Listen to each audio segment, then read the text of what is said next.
Hello hi नमस्कार जय जगन्नाथ समस्त खुशीर खबर आसला जे कि आपण माने जो पोस्ट टी वेट करथिले से पोस्ट बहुत जल्दी आसी सारी जे कि केबे कोन फॉर्म अप्लाई हबो विथ तार एग्जाम डेट केबे सब डिटेल्स में आलोचना करी के भी कुआडे जातुनि भल भाव भिडियोटी को आरंभ रु शेष पर्यंत देखूँ जदिका भिडियोटी आपण मानकु किछि मात्र भल लागिवो ताले गोटे गोटे लाइक करंतु चैनल टी जल्दी जल्दी सब्सक्राइब कर दियंतु देखंतु आपण माने समस्ते आरआरबी एनटीपीसी केबे कौन बाहर समस्ते वेट करते बहुत जल्दी एनटीपीसी आसी सारी तार वैकेंसी केते कौन अच्छी टोटाल डिटेल्स में आलोचना करी चलतु देखा आरआरबी एनटीपीसी 2024 नोटिफिकेशन वैकेंसी केते अच्छी कौन अच्छी चलतु डेरी करवानी आरंभ करवा भिडियोटी जे कि देखो भल भाव एग्जाम समर कौन अच्छी नेम ऑफ ओरिजिन कौन ना रेलवे रिक्रुटमेंट बोर्ड जो आरआरबी अंडर रे एटा हबा को जाउचो एनटीपीसी रे बहुत किछि वैकेंसी अछि आपण देखिबे जे कि देखंतु प्रथम vacancy junior clerk typist accounting clerk typist junior time keeper goods guard यही भाव में बहुत किछि सुंदर वैकेंसी एनटीपीसी रे अछि आपण माने जदिका वैकेंसी लाभ उठाइवाई चाहते जे कि आज पाखु तैयारी शुरू करूँ जे कि जदिका आपण मैंने गुड्स गार्ड बनवाई चाहते चले एनटीपीसी फॉर्म टी केबे भी हाथ छड़ा करें एनटीपीसी फॉर्म जल्दी जल्दी अप्लाई करेंगे केबे कौन तार फॉर्म अप्लाई हम तार केते कौन वैकेंसी देखंतु वैकेंसी टोटाल केते अच्छी ना 10,884 वैकेंसी अच्छी सुंदर वैकेंसी जे कि 10,884 वैकेंसी जे कि बहुत बड़ वैकेंसी आपण माने एटा को अंदाज करि परिबे नाही।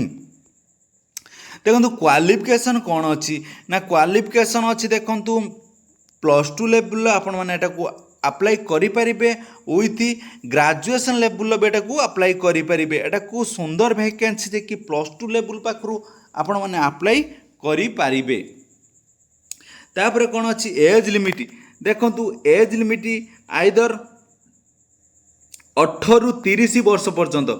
18 रु 30 वर्ष अच्छी आउ 18 रु 33 वर्ष अच्छी पोस्ट नहीं कि आपण मानक सामने जे कि एज लिमिट अच्छी तापरे आपण मानकर एज रिलैक्सेशन अच्छी समस्त को मन ध्यान दे भिडियोटी देखंतु भल भाव में तापर देखंतु जो सिलेक्शन प्रोसीड्यूर आरआरबी रो एनटीपीसी रो सिलेक्शन आपण माने जानिथिबे सीबीटी 1 अच्छी आ सीबीटी 2 अच्छी डबल एग्जाम अच्छी समस्त को भल बार देखंतु तापर कौन अच्छी स्किल टेस्ट डॉक्यूमेंट वेरिफिकेशन आ मेडिकल टेस्ट बहुत नॉर्मल जदिका सीबीटी 1 आ सीबीटी 2 क्लियर करूछंती ताने बहुत सुंदर भाव जे कि आपण मानकर सर्विस जॉब थुआ अच्छी जो माने एनटीपीसी रे जॉब करबा पई चाहूछंती एबे पाखरु लागी पड़ंतु आपण मानकर जो एग्जाम पई तैयारी केई भी गोटे मिनिट भी वेस्ट करंतु नाही। तापर कौन अच्छी आपण माने देखंतु जो को पोस्ट रे केते कौन वैकेंसी अच्छी अंडर ग्रेजुएट रे केते कौन वैकेंसी अच्छी आ ग्रेजुएट रे केते कौन वैकेंसी अच्छी देखंतु अंडर ग्रेजुएट जो जूनियर क्लर्क कम टाइपिस्ट रो केते 990टा पोस्ट अच्छी आउ अकाउंटिंग क्लर्क कम टाइपिस्ट रो 361 अच्छी तापर अच्छी ट्रेंस क्लर्क रो केते अच्छी ना 68 वैकेंसी अच्छी कमर्शियल कम टिकेट क्लर्क केते 1950 वैकेंसी अच्छी यही भाव में अंडर ग्रेजुएट केते वैकेंसी ना 3400 वैकेंसी अच्छी समस्या को देखंतु 3404 अंडर ग्रेजुएट माने +2 लेवल वैकेंसी अच्छी तापर देखंतु तार एज लिमिट केते थिला ना 18 रु 33 वर्ष पर्यंत आपण माने को अप्लाई करि परिबे जो +2 लेवल जो वैकेंसी 18 रु 33 वर्ष पर्यंत आपण माने अप्लाई करि परिबे। तापर कौन देछि RRB NTPC vacancy graduate level जो ग्रेजुएट लेवल को वैकेंसी अच्छी देखंतु graduate level goods train manager अच्छी टोटाल वैकेंसी केते 2684 वैकेंसी अच्छी चीफ कमर्शियल कम टाइप्स सुपरवाइजर अच्छी केते अच्छी 1737 वैकेंसी अच्छी सीनियर क्लर्क कम टाइपिस्ट अच्छी केते 725 वैकेंसी अच्छी जूनियर अकाउंटिंग असिस्टेंट कम टाइपिस्ट 1371 वैकेंसी अच्छी तापर कौन अच्छी यही भाव में स्टेशन मास्टर भी वैकेंसी केते अच्छी ना 963 टोटाल वैकेंसी केते ना 7479 वैकेंसी अच्छी देखु आपण मानक सामने सुंदर सुंदर वैकेंसी अच्छी आपण मैंने एटा को जदिका क्वालिफाए करने चाहूँगी ताले एबे भी समय अच्छी आपण मैंने जाई जे कि तैयारी रे जारी रखंतु बहुत सुंदर भाव में तैयारी करंतु तापर देखंतु ए स्टार्टिंग केबे हबो ना अगस्त मासरे यार फॉर्म टी अप्लाई हबो जे कि आपण मानक सामने रे मु नेई आसीमी जे कि केबे कोन अप्लाई हबो अगस्त मासरे यार फॉर्म टी अप्लाई हबो तापर देखंतु यार एप्लिकेशन फी आपण माने जानिथिबे रेलवे जो वैकेंसी बाहरिबो 500 टंका जनरल ओबीसी मानक रहिबो तापर जदि के आपण एग्जाम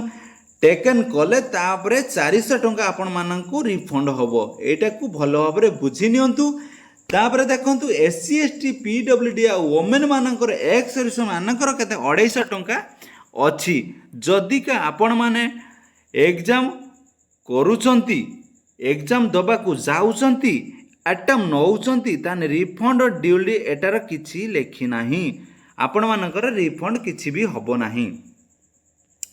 यही भाव में आपण मैंने समस्याटा को देखंतु जे कि भल भाव में जे कि जदिका आपण मैंने गोड्स गार्ड बनवाई चाहूँगी ट्रैफिक असिस्टेंट बनवाई चाहूँगी टिकट मास्टर बनवाई चाहूँगी ताहले एनटीपीसी फॉर्म टी अप्लाई करंतु भल भाव में एनटीपीसी फॉर्म टी अप्लाई करंतु तापर देखंतु एज लिमिट 18 ରୁ 30 जो आरआरबी एनटीपीसी रो 18 ରୁ 30 जो मागिची यूआर जो जनरल केतेरु स्टार्टिंग हम 2/7/1989 पाखर स्टार्टिंग हम 2/7/1989 यूआर ओबीसी रो नॉन क्रिमिनल मानकर 2/7/1991 पाखर स्टार्टिंग हम एससी एसटी कौन ना 2/7/1984 पाखर तापर कौन ना केते पर्यंत गोटे पिला अप्लाई करि परिबो ना 1/7/2006 पर्यंत एज जो एज क्राइटेरिया अच्छी एटा को भल भाव टिके देखीदेवे तापर एज रिलैक्सेशन देखंतु ओबीसी रो केते 3 वर्ष एससी एसटी रो 5 वर्ष एक्स सर्विस मैन केते 30 वर्ष यही भाव में सबकि डिटेल्स आपण मानक सामने अच्छी टिके भल भाव में देखीदेवे मु सबू जदि आलोचना करी ताले भिडियोटी बहुत बड़ हो लंबा हो तापरे देखंतु आपण माने सबकि डिटेल्स मुझे आलोचना करुच्ची जे कि सिलेक्शन प्रोसीड्यूर आपण मानक जणाइली जे कि प्रथमे CBT 1 हम तापर CBT 2 टाइपिंग टेस्ट हम स्किल टेस्ट हम डॉक्यूमेंट वेरिफिकेशन आउ मेडिकल टेस्ट तापर आपण मानकर सर्विस रही यही जो सैलरी केते कोन अछि देखंतु सैलरी अछि केते जूनियर क्लर्क केते 19,900 सैलरी अच्छी अकाउंटिंग टाइपिस्ट अच्छी 19,900 अच्छी जूनियर टाइम कीपर केते अच्छी 19,900 अच्छी एटा होची सेम अंडर ग्रेजुएट जतिकी अच्छी अंडर ग्रेजुएट जतिकी पोस्ट अच्छी समस्तंकर पाखापाखि सैलरी सेम अच्छी खाली जनकर जो कमर्शियल कम टिकेट क्लर्क तार एकटिया 21,700 अच्छी तापर देखंतु ग्रेजुएट एटा को भल भाव देखीदेवे ग्रेजुएटर केते कोण 25,000 29,000 29,000 यही भाव में स्टार्ट लास्ट केते अच्छी ना 35,000 पर्यंत तार लास्ट अच्छी जो स्टेशन मास्टर 35,000 पर्यंत तार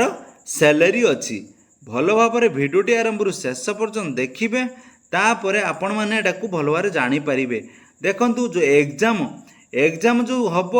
केते कोण मार्क कौथिरे आसीबो सब किछि डिटेल्स मुझे आलोचना करि सारिछि समस्ते भल भाव में भिडियोटी आरंभ शेष पर्यंत देखीदेवे तापरे आपण माने एटा को सिलेक्शन करिवे एबे भी समय अच्छी एनटीपीसी तैयारी करंतु ଜୟ ଜଗନ୍ନାଥ, ଜୟ ହିନ୍ଦ, ଜୟ ଭାରତ।